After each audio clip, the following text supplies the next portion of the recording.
요즘 배달앱들이 심상치가 않죠. 업계 1위 배미는 10% 할인 쿠폰을 막 뿌리고 요기요는 무료 배달비를 내세운 구독 서비스도 출시했거든요. 그리고 쿠팡이츠에서는 쿠팡 와우 멤버십에 한해서는 주문 금액의 10%까지 할인해주는 서비스를 선보이고 있습니다. 이러다 보니 쿠팡이츠에서 음식을 주문하면 매장보다 싸게 먹을 수 있는 경우도 생겼어요. 배달앱들이 이렇게까지 하는 이유는 소비자들의 반감이 날이 갈수록 극심해지기 때문입니다. 최근에 네이트큐에서 진행한 설문조사에선 적정 배달료를 0원이라 응답한 사람들이 38%로 가장 많았는데 배달료가 0원일 수 없다는 걸 생각해보면 그만큼 배달에 대한 거부감이 높아졌다는 걸 알 수 있죠. 이 때문에 이제 배달 서비스는 위기라는 이야기도 나오고 있습니다. 오늘의 수요시장, 위기의 배달 시장입니다. 여러분들 잘 아시겠지만 배달앱의 최전성기는 누가 뭐래도 팬데믹 때였죠. 사실 그 전에도 두 자릿수로 성장하긴 했는데 코로나 때는 진짜 폭발적이게 성장했거든요. 2019년에 9조 7,300억 원이었던 온라인 음식 서비스 거래액은 20년에 17조 3천억 원, 21년엔 25조 6,700억 원으로 배달업계는 진짜 잔치분위기였죠. 그런데 이러한 급격한 성장은 엄청난 취약점을 드러냈습니다. 바로 라이더 부족 현상이었어요. 배달앱들이 성장하면서 라이더가 부족하다는 얘기가 나온 게 하루 이틀 된 게 아니었죠. 배달앱 거래 금액이 2017년에 2조 7천억 원이었는데 20년까지 6.4배 증가했으니까 라이더 수도 그만큼 늘어나야 합니다. 물론 배달되는 음식도 다양해졌고 배달앱들도 나름의 최적화로 운영 중이니 실제 필요한 라이더의 수는 6배보단 확실히 적겠죠. 그렇다고 해도 엄청난 수의 라이더 확충이 필요한 건 사실입니다. 이 때문에 팬데믹 이전에도 배달앱을 통한 배달 속도는 갈수록 느려지는 일이 벌어졌어요. 예전에 배달앱을 써보신 분이라면 음식을 주문하고 받는 데까지 보통 1시간 정도 걸렸던 걸 기억하실 거예요. 옛날에 짜장면 주문했을 때 얼마나 빨리 왔었는지를 생각하면 사실 서비스 수준이 하락한 거죠. 진짜 빠른 데는 주문하면 5분이면 왔거든요. 그래서 배달앱들은 이 문제를 해결하려고 단건 배달을 만들었습니다. 이전엔 라이더가 여러 주문을 동시에 받아서 배달 지연이 발생했는데 단건 배달로 한 번에 한 곳만 배달하도록 하면서 배달 속도를 높인 거죠. 이러다 보니 결국 라이더가 더 필요해졌고 라이더 공급 부족 현상이 더욱 심각해진 거예요. 결국 이렇게 급증하는 주문에 따라 부족한 라이더를 맞추려면 라이더들의 배달 수수료를 높이는 것밖에 답이 없는 거죠. 실제로 팬데믹 이전에는 배달료는 무료거나 많아봤자 2,000원이었지만 지금은 5-6천 원이 보일 정도로 많이 올랐어요. 실제로 지난 2021년엔 배달 직원을 고용하려고 월 500만 원을 제시했는데도 하겠다는 사람이 없을 정도로 몸값이 올랐었습니다. 배달앱 기업들은 배달 수수료 인상을 고객 배달팁 인상으로 해결하라고 안내했고 이 때문에 각 음식점에서 배달팁과 최소 주문 금액이 계속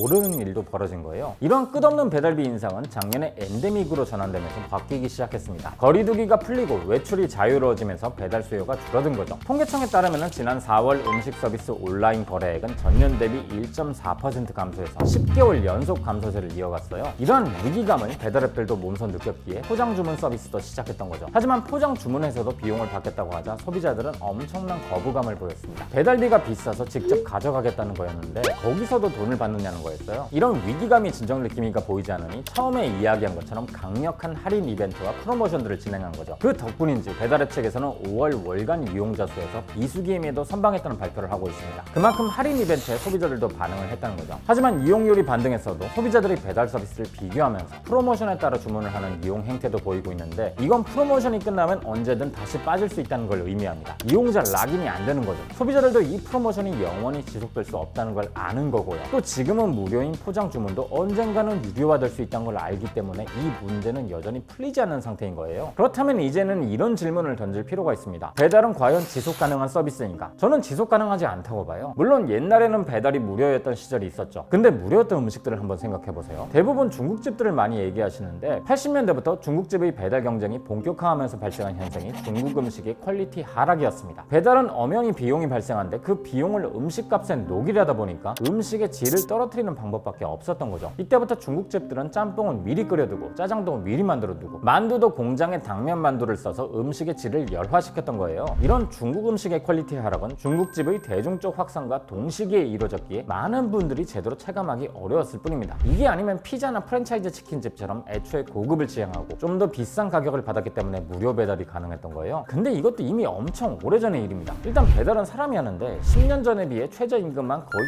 2배가 올랐고요. 20년 전에 비하면 4배가 넘게 올랐죠. 음식값에 녹여내는 것도 한계가 있다는 거예요. 그런데 배달앱들이 배달 수요를 엄청나게 늘리면서 라이더의 만성적 공급 부족 현상을 만들었고 배달이란 서비스를 엄청 비싼 서비스로 만들었습니다. 만들었죠. 배달이 인간에게 필수적인 서비스인가? 이렇게 묻는다면 대부분 그렇지 않다고 할 거예요. 물론 현대사회에서 우리가 누리는 대부분의 것들은 필수적이진 않습니다. 있으면 편하니까 이용하는 것들이 많죠. 여기서 핵심은 편리하기 위해서 돈을 지불한다는 거예요. 과연 그 편리함이 돈으로 지불할 만한 가치가 있는가? 이게 현대 소비 사회에서의 핵심이죠. 예를 들어 디즈니랜드에서는 대기 시간이 긴 어트랙션에 줄을 안 서고 들어가는 유료 패스를 팝니다. 그냥 줄을 서면 대기 시간이 100분인데 2만 원 정도를 내면 바로 입장시켜주는 패스가 있다고 해보죠. 누군가는 비싸다면서 그냥 줄을 서겠지만은 누군가는 100분이란 시간의 가치가 2만 원보다 높다고 보기에 유료 패스를 사고 입장합니다. 이런 식으로 편의를 돈으로 사는 거죠. 자, 그런데 배달료가 지금처럼 높아진 상황에서 과연 소비자들이 그 편의가 그만한 돈을 주고 살만하다고 생각하느냐? 앞에서 언급한 설문에서 봤듯이 다들 그렇지 않다고 생각하는 거예요. 애초에 팬데믹처럼 배달 앱을 써야 하는 상황에선 그만한 가치가 있었겠지만 적어도 지금은 아니거든요. 게다가 음식은 단순히 배를 채우는 게 아니라 경험이기도 합니다. 음식 배달은 경험이란 측면에서나 퀄리티란 측면에서나 매장에서 직접 먹는 것보다 떨어질 수밖에 없어요. 매장에서 주문과 동시에 만들어져서 깔끔한 식기에 나온 음식과 종이나 플라스틱 용기에 담겨서 만든 지 10분, 15분 후에 먹는 음식이 같을 수가 없죠. 그래서 배달은 매장에 안 가는 편리함은 있지만 그 반대급부로 다소 품질이 떨어진 음식과 경험을 소비한다는 문제가 있습니다. 이 때문에 배달비가 엄청나게 중요한 문제가 되는 거죠. 배달비가 저렴하면 매장에 가지 않은 편의성이 배달비, 음식, 그리고 식당 경험의 열화를 앞설 수 있지만 그렇지 않다면 오히려 문제가 되니까요. 더 나아가 배달 서비스와 배달 시장의 측면에서도 봐야 합니다. 보통 산업에서 위기라고 할 때 그것이 산업적 사이클의 하강 때문이라면 크게 염려할 것은 없어요. 하지만 이것이 시장이 가진 구조적 취약점이라면 조금 달리 봐야 합니다. 배달 시장은 구조적으로 시장이 고성장할 때 라이더들의 만성적 공급 부족을 겪는 구조죠. 사실 이 문제가 해결되려면 우리나라의 중소기업들이나 다른 1차 산업이 그러하듯이 저임금